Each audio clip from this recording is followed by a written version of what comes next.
Hey, my name is Simon. I'm from Rotterzwam, and in this video I'm going to talk about contamination or green mold in mushroom cultivation a lot. So stay tuned. Okay, this video is about contamination and green mold. And before we dive into this complete video, a little bit of background information. Because what happened? A few years ago, we made a webinar about contamination with green mold. Mark and I recorded that and put it live out. We streamed it live, and afterwards we made an ebook out of the content of that webinar. So we condensed the information that we shared in that webinar and made an ebook out of it.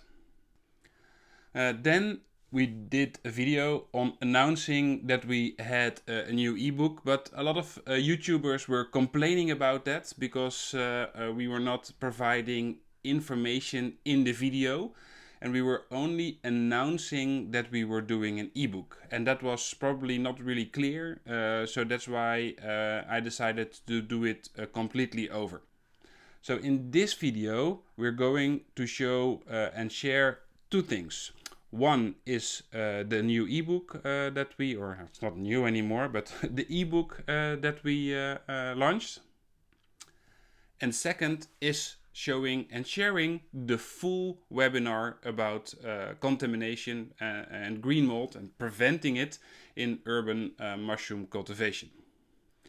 So basically you have two choices. One is you follow the link below this video to download our free ebook. The ebook contains the most important information from the webinar and is downloadable for free.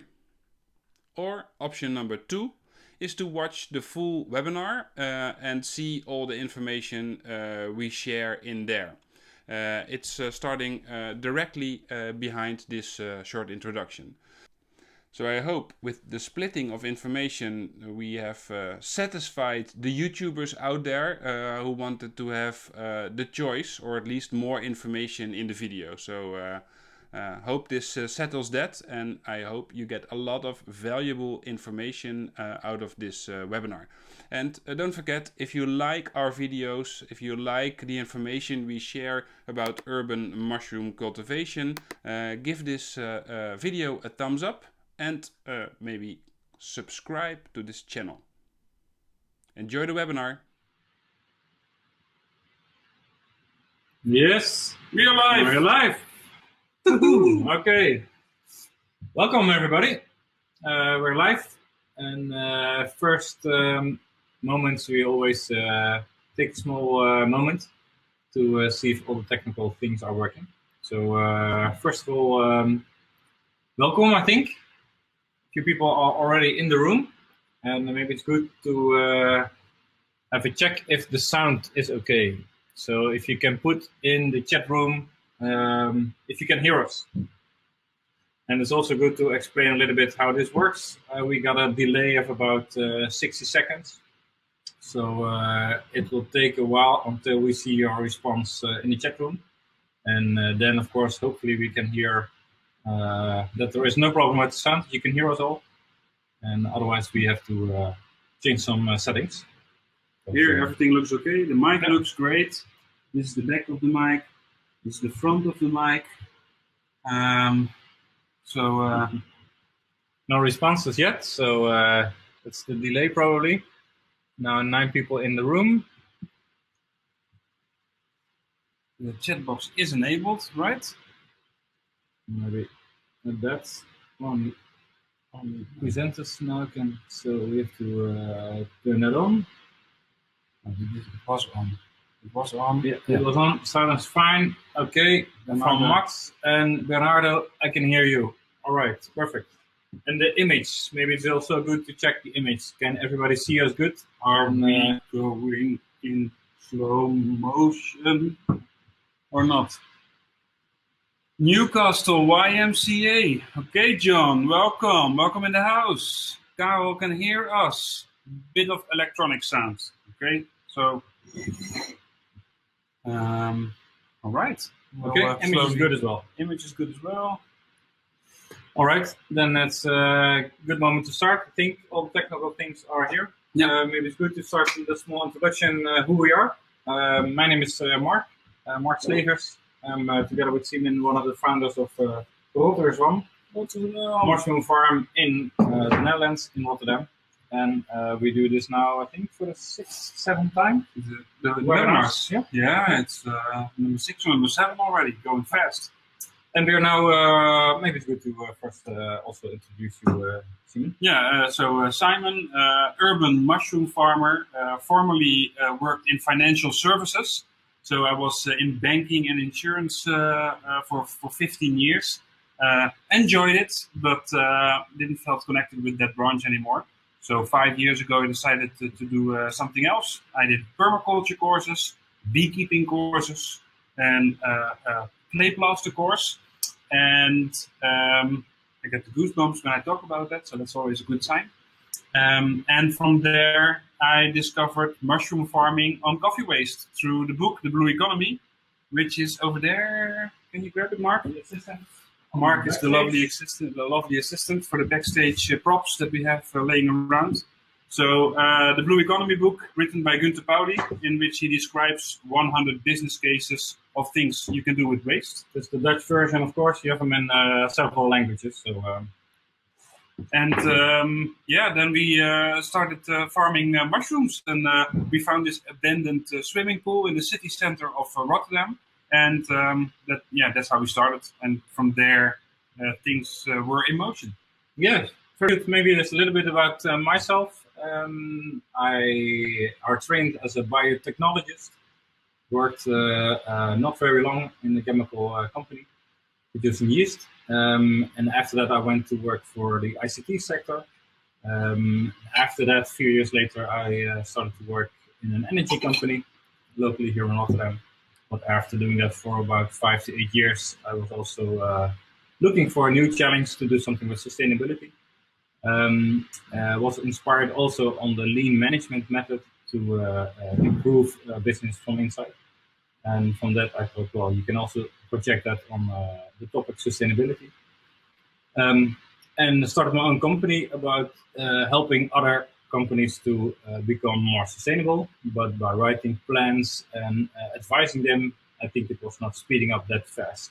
I think the urgency at the moment is to do stuff instead of talking and writing about it. So that's what I was then looking for, and also then I was inspired by the Blue Economy and was looking what was going on mushrooms in the area of the Netherlands. And then I came upon Simon, who was just started a few months before in this abandoned swimming pool. Mm-hmm. And the rest is history. It's really amazing that we have sort of, this same idea in the same time span, and we found each other and we started collaborating. That's also something that we want to, if you're looking into this business or into any business, if you want to go far, then go together. Yes, definitely. Yeah. Something about today. We're gonna not talk about how to grow mushrooms only. We're gonna talk about it a little bit during the topic. But this one is especially dedicated to the green monster. The green monster, yeah, also known as the Trichoderma variety of fungi. And when you start to grow mushrooms, you probably will see this green monster from time to time. And it can be a big nightmare. A lot of people have a lot of problems and challenges with it. And we're going to spend this our webinar on that topic especially. Yeah. And also there we want to see some interaction. So if you have questions about it, or what's your goal for this webinar, or what's the challenge, put it in the chat. And maybe also there it's nice to know what the experience level is you all have. So maybe first to put it in the chat if you're already growing mushrooms, on what substrate is also quite interesting, I think. Put it in the chat window, then we also know a little bit about who you are and how we can add that to the webinar as well. Yeah. And while we wait for that delay, I want to, we have prepared a presentation for you. I'm going to talk you through the whole green mold Trichoderma topic. Let's get to the green monster. Yeah, definitely. What is Trichoderma? Trichoderma is a species of fungi as well, and you can easily recognize it that it is green. But you have also there a very broad amount of Trichoderma varieties. And it's really quick growing, much faster than the gray oyster mushroom, and it's of course a competitor with the green mold, Trichoderma. So it's but it's broadly available everywhere. It's always in the air. It's not really dangerous as health issues. So you could, yeah, you're breathing it in constantly in the air. But it spreads quite easy, so it's very difficult to keep it out. Yeah, and that's mostly because it grows so fast, huh? Grows so fast. The lifespan of the Trichoderma is about 7 to 10 days, depending on the species. And the mushroom, the oyster mushroom, has a lifespan of, or life cycle of about 4 to 6 weeks, depending on circumstances. So yeah, 7 to 10 days versus those weeks. So in those 6 weeks that the oyster mushroom grows, the Trichoderma can grow exponentially and outcompete by producing tons and millions of spores. It can outcompete your mushroom, and that's not what we want. We want you want your mushroom to have a head start, and that starts with cleanliness. Yeah, that is I think the most important thing about Trichoderma. What is Trichoderma in the basics? Maybe also good to know that Trichoderma is not a variety that produces mushrooms. So it doesn't have fruiting bodies. It comes from a mycelia and then it starts sporulating from that. So don't be worried about growing mycelia and then all of a sudden see mushrooms that are not looking like the gray oyster mushrooms. The green mold doesn't produce fruiting bodies. So it looks really completely different. So it's easy recognizable, but you cannot mistake in eating, let's say, the wrong mushroom. It's not that you can have a red mushroom and you say, hey, it's a different kind of mushroom. So the advantage of the Trichoderma or mushroom growing, it either works, then you have your mushroom, or it doesn't work, and then most of the time you have Trichoderma. And we don't want to be Trichoderma farmers, although that is also a business case for some people. Definitely. Trichoderma, because it grows that fast, it produces massive amounts of enzymes in the surroundings. So there's in businesses, it's used as an enzyme producer, and it's mostly cellulase enzyme they produce to break down cellulose. And that's also what it is good of doing that. So if it's constantly failing to grow oyster mushrooms, you can also become a green monster farmer. But that's not the topic for today. No, it's something to keep it away. All right, and of course, we want to discuss where is it coming from. That's completely depending on a few things. But we grow on coffee waste, and we decided not to sterilize the product. The coffee waste intake from us is fresh coffee grounds, and we don't sterilize. So, per definition, that is polluted with Trichoderma. And that is most of the time also the biggest source of getting Trichoderma in your production, is that it is already in the source material. So, be aware of that. Yeah. That's all you have to, and it's not a problem if you take account a few things. If you want to really get rid of that, then you should start to sterilize your source material. And that, of course, costs a lot of energy or time. And you don't need to do it in several sources. So, and it also depends on what source you have, because you cannot sterilize everything. And straw, for example, if you sterilize that, there you have problems. You need to pasteurize that, so that is heating it on a lower temperature. If you pasteurize, it's between the bandwidth of temperature of 65 to 75 degrees Celsius. If you sterilize, it's above 100 degrees Celsius, preferably under pressure in a pressure cooker, or so that you can get temperatures even higher, at, for example, 110 degrees Celsius. But that's not what we do. So we work with the coffee And if all looks well, then you have a nice white mycelium growing through your substrates. But yeah, sometimes it's also not so good. We have also. If it's not working, it can look like this. And I don't know if you can see it clearly on the cam. What you see here is a grow kit. We grew fresh coffee on, and you see that it's quite white. But here, but it's also almost several parts it's green. And I think a week ago it was more green than white. But it can also be next week it can be more green than white again. So that's in this box. It's constantly a biochemical warfare between 2 or 3 fungi species that are outcompeting each other. And at the moment we don't know yet who's gonna win. But of course this takes a lot of energy from the gray oyster mushroom, so the yield will be probably much lower than you want. So, but it can still win. It can still survive the Trichoderma. Yeah. Oh, Remco is asking, isn't coffee waste from an espresso machine or maca not sterilized? Boiling water goes over it. Well, it's not sterilized, it's pasteurized. Because in a machine, there's not boiling water going over it, but heated water. So most of the time, it's not higher than 95 degrees when it goes through. And when it's going through, it's also cooling down. So that's not something that works. So that's something you always, even if it would be sterilized or pasteurized, this as soon as it comes in the an environment as is, the air, it's already polluted with Trichoderma. So take account on that. In every coffee shop, every location that is not sterile, there is Trichoderma in the air. So eliminate it from that is impossible. You cannot see it. Yeah. Okay. Source number two. That is your facility.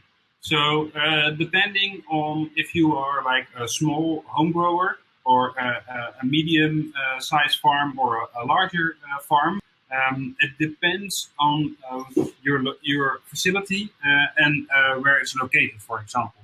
So there are some questions you need to ask yourself. For example, what surrounds your farm? So if you have like a waste collector next door, especially when they work, or maybe a company that works with fruit, a lot of times they have rotting materials. They put that in the garbage bin, they put that outside. And if your air intake is somewhere in the neighborhood of a location like that, then that could give challenges inside your location, inside your growing rooms. So that's why you need to clean those air intakes and look where you are located and where you take in the raw material.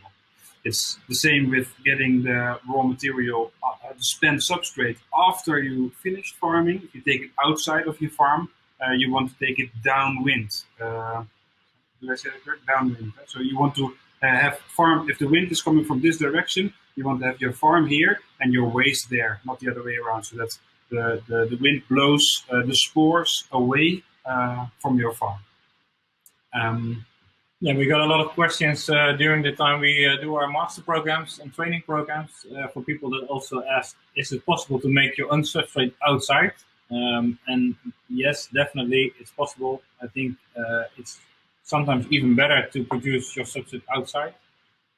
Inside, it's, I think, even more difficult to get all the Trichoderma out of the air and out of the surroundings than outside. Outside is constantly flowing, the wind is blowing there. And especially depending on the position, Simon explained, in your direct surroundings. And next to that, the position in the world. In different situations in the world, there's more or less Trichoderma in the air. You got chances of infections of Trichoderma. Yeah. If you check the blog on mushroom cultivation, the latest blog we did, we mentioned filters. And John is saying that he's in the city next to a recent demolition. When you have good and proper filters on your air intake, most of the dust from a demolition site will be collected in that filter. And if you check the blog on the mushroom cultivation site, there's a video in there.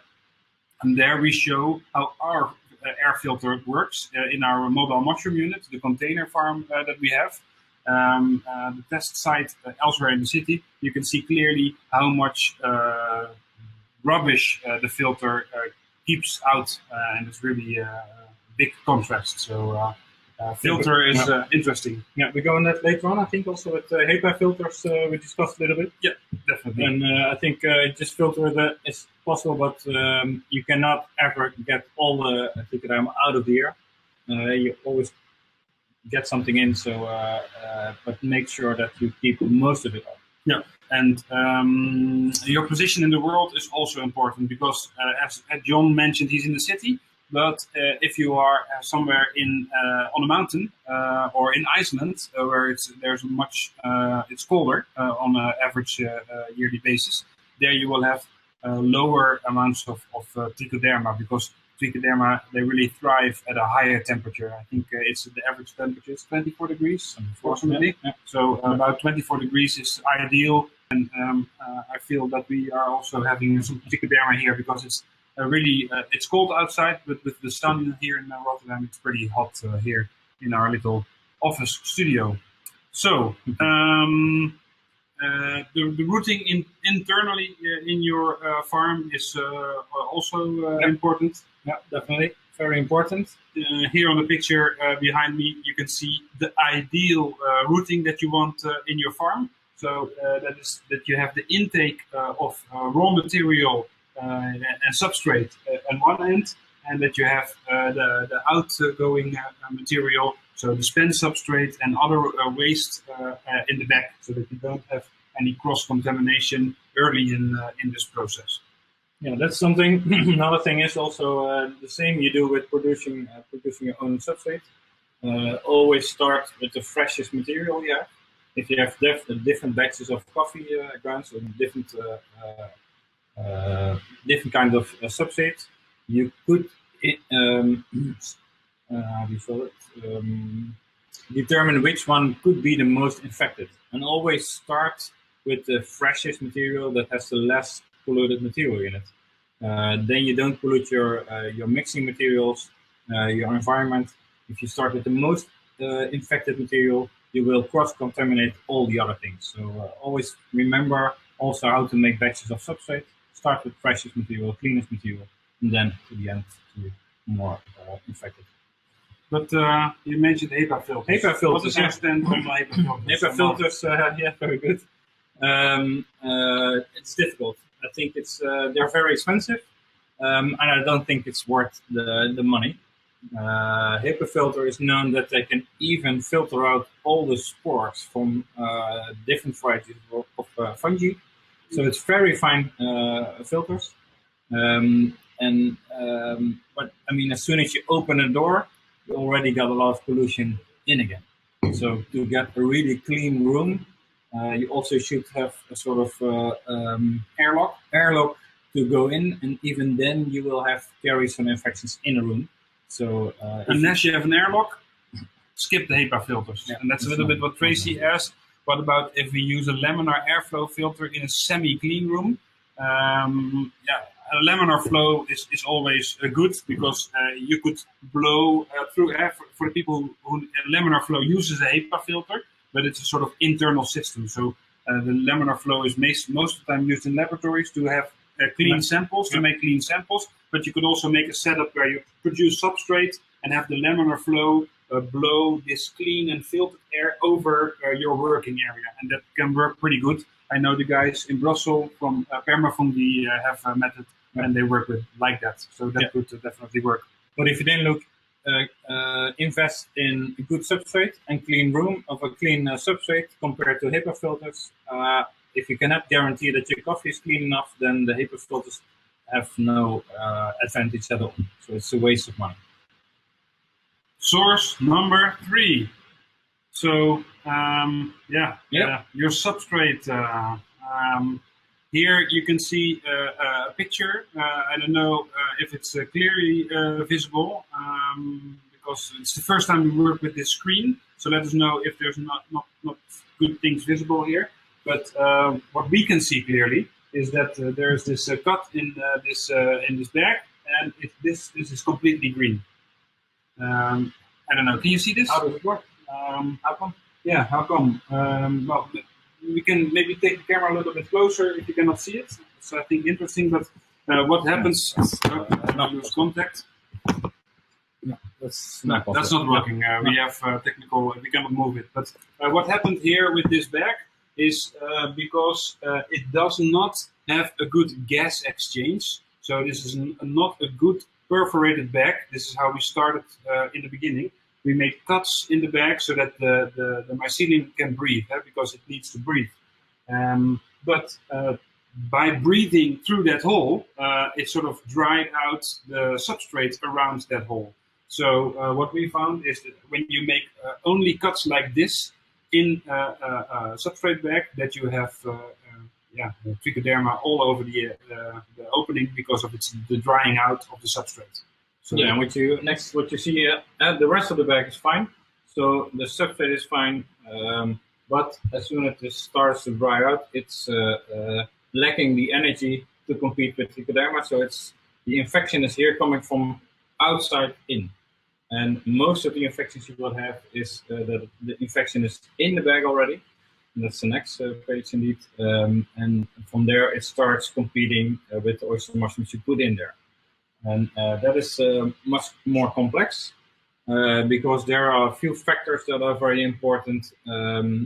What is going on in the substrate? And these are the three most important topics. If you don't have the good pH, so the acidity of the substrate is not the best fitting to the oyster mushroom, you will have more and more problems with Trichoderma. Another thing is the amount of water that's in it. The oyster mushrooms and every mushroom needs a certain amount of water, but if you put too much water in, there's not a lot of air coming in. So there's you need really a good balance between the amount of water that is in it and the amount of air penetration of the bag. So also there, look in the bag, the substrate, how much holes there are in. Is it enough to get a lot of air from outside in, or the different way around? But also, can it penetrate to the substrate as well? So if you, for example, only use coffee with the right amount of pH, but you don't put another substance in the substrate to make it more fluffy, more open, then you will get a lot of Trichoderma. So also there, see if you don't compress the bag too much, and look what else you put next to coffee in it to have a more fluffy way of producing your substrate.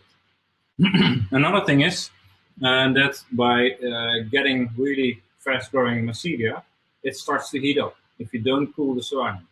And if it starts to heat up too fast, also there the oyster mushroom will slower its growing speed, and then the chances of getting Trichoderma in the bag and that can start out-competing the oyster mushrooms will rise. So also there, if you cannot control your temperature in the substrate bag, you will have much more contaminations. So those three things are, I think, the most important of your substrate. So watch pH, watch water content, by also adding next step something into the substrate, and look at the temperature of your substrate as well. Yeah. And X Van D is asking how to prevent the mold at the cut. So in that picture, you need a good air exchange. So you need a good gas and air exchange because the mushroom is producing CO2 and is using oxygen. If it cannot easily can take that from the surrounding of the bag, you're gonna have the drying out symptoms. So you need to have a good air exchange, not through a big hole, but through a perforation. Maybe about that as well. How big should you make, and how much holes can you make in a plastic bag? Something to talk about. You should not make them too big because otherwise you have contamination of by fungus gnats. So you don't want to have like nails, but you want to use like pin needles to make the holes. There's a whole section of this in our e-learning. So there's only so much information you can put in a webinar. There's also ready bags you can buy that already have perforated bags, also perforated filters but it's completely depending on how you grow your mushroom substrate. There are a lot of bags with already filtered holes in it, and that can work, but it's really depending on the size of your farm, way of producing. Grow kits. If you're growing in grow kits only, then you're gonna not have those filters. Yeah. The operation. Source number four. Your operation. What do is we that about? mean with operation? Well, here is what we see a lot with beginning mushroom farmers, and that is that people tend to leave the small mushrooms on the bag or on the substrate when they harvest, because they think, oh well, maybe they're gonna grow. That can be a reason, or they just say, let's leave it over there. Yeah, because maybe to show, because probably the picture is not very clear. What you see here is four different pictures, each with still some small mushrooms on the bags, and those mushrooms are covered with Trichoderma already. So it's starting to rot on the fruiting body that stopped growing, and that's what Simon explained. When you don't harvest them, they start rotting. Yeah. From the outside in. So if you are harvesting the mushrooms, you need to take everything off, because in the high humid environment that is the fruiting room, these leftovers that are going to rot. So and going to produce being a bed of fungus and not the fungus that you want. And from there, it can spread to the new bags that are coming into your farm, because most small farmers have only 1 or 2 fruiting rooms. And then when you have a few bags like this, these bags are contaminating the newly arrivals. So how can you prevent that? How can we prevent that? And it is by harvesting and really making the bags clean, getting all the little mushrooms off there, so that there's no chance that in the wet environment, the high humidity, that they can start to rot. So it's just about making it as clean as possible, so that you cannot, you can see here the white mycelium and the coffee below it, just get all that little mushrooms off. Yeah, and there's also maybe two ways to do that. The way we did it, because we didn't have a fruiting room that was, we had a room that was constantly in fruiting, so different variety of bags in different stages in the fruiting phase. So we couldn't lower higher the temperature, raise the temperature and lower the humidity for a day, because then the leftover mushrooms dry out and you can easily get it off. So we really had to cut it away with a knife, and that takes a lot more time. But it's really depending on how you want to do production. There's 2 ways to do it. I think the one, just drying them out and getting them off, is much easier, but it's not always possible. So pre-perforated bags then, yes, you need pre-perforated bags. So a lot of, we showed it a little bit before. What you see when you have an incubation and a fruiting room, most of the time they are next to each other, and all the traffic is in and out is really on the same spot. So both incubation and fruiting, all this traffic is in front of it, and that's really a place where you can cross-contaminate. And ideally, you want, as we said before, have a setup like this, where one end the raw material, and at the end the spent substrate. It's really it's about organizing your location, and it's not possible to do that on every location. But this is the situation that you want to strive to. Yes, not native English speakers. All right. Another thing is, all right, you need equipment, so you have to mix and you have to use a knife to harvest mushrooms and stuff like that. So it's good to look at what kind of materials you clean with. And there's a ton of different chemical products you can use to clean everything. Always look at the most products that don't harm nature, so also don't harm your mushrooms as well in your health. If you look at cleaning vinegar, is that the name? Vinegar. Yep. It's a good way to clean. A percentage of alcohol could be a solution as well. But also hydrogen peroxide is a way to clean that falls apart in water and oxygen, but the mushrooms need as well. And it attacks also a lot of materials. But also just washing it good and cleaning it good with clean equipment is very important. Yeah. Something to add on or not? It's a little bit a different topic. It's more about if you took all the precaution, then it's about checking the contamination levels. So there is a very simple way to check contamination levels, and that's with like this. It's an agar solution in a petri dish. Petri dish. And what you can do is just, you can buy these, for example, we buy our spawn at Sylvan. They also sell these petri dishes, but you probably can also get them in different laboratory. But check your spawn producer, they will definitely have some. Get some of these petri dishes, leave them open during substrate production, then close them and put them in a higher temperature. Most of the time the office is just warm enough. But make sure that it has some time to grow and some warmth, and then you can count the colonies. Count the colonies and see how much Trichoderma you will have. You always have some, but you just don't want to have too much. So, and also good to have an indication if you measure it from time to time during the different seasons in the year. You can maybe see and write it down in your daily journal from the farm to look back and see, hey, there's a higher level of Trichoderma or contamination in the year than we had last year or a few months ago. So also there you can focus on the cause of your infections. Yeah, always good to have to do this from time to time, and not maybe every day, but especially from time to time. So yeah, incubate those dishes for about 5 days and count colonies, and then you should have an indication of contamination levels in your farm. And based on that, you can look for ways to look at the sources that we mentioned and see how you can get your operation organized, your substrate better prepared, and get things organized. All right, maybe a good moment to have some questions asked. Or let's have time for some questions. So we wait for the delay and see when the questions are coming in. Yeah, because we took you through most of the topics that will have a relation with getting Trichoderma. And I think it's the most important thing to have an indication of the quality of your farm and also the quality of your substrate.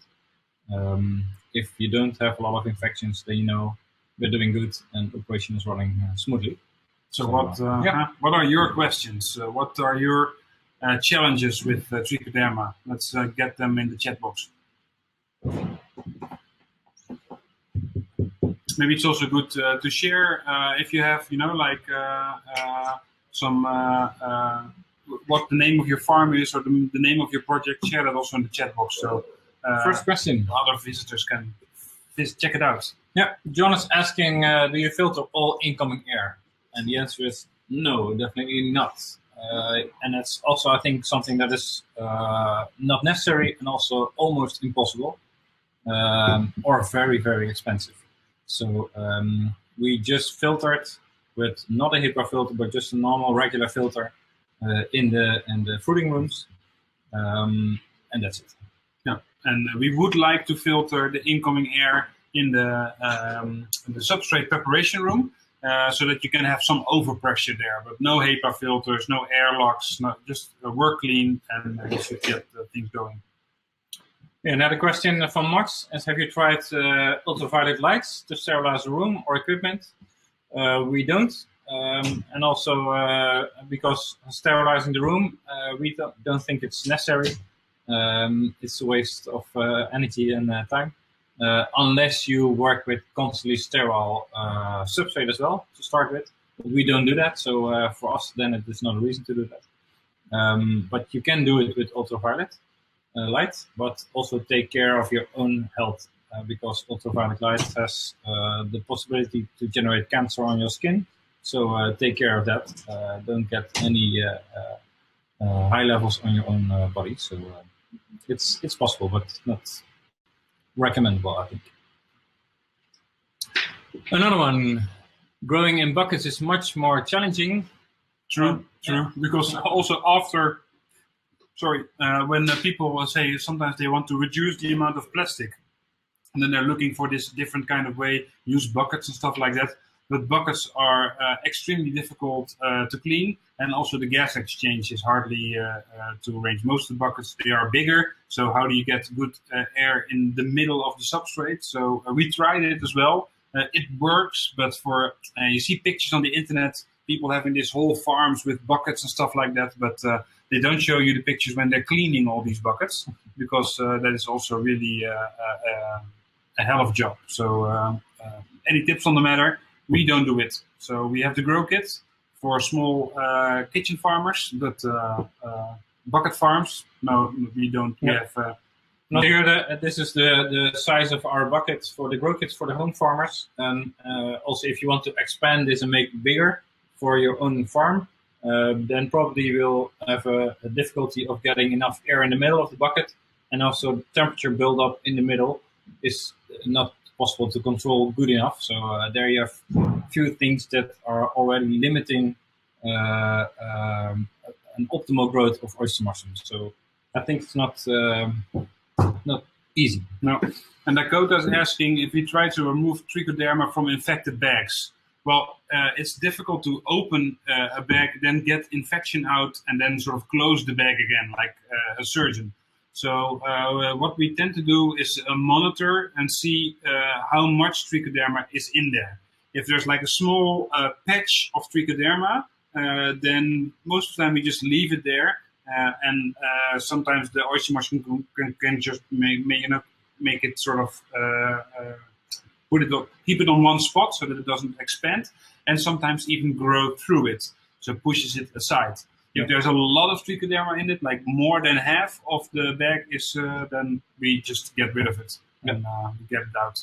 So in the beginning, what we sometimes did, when you saw the first picture, that was not very clear, but completely white substrate, and in the cut there was green mold. When you spray that with alcohol, that can kill the fungi, the green Trichoderma over there. What I also heard from people is that they put pure salt on it. That eats away, kills the Trichoderma as well.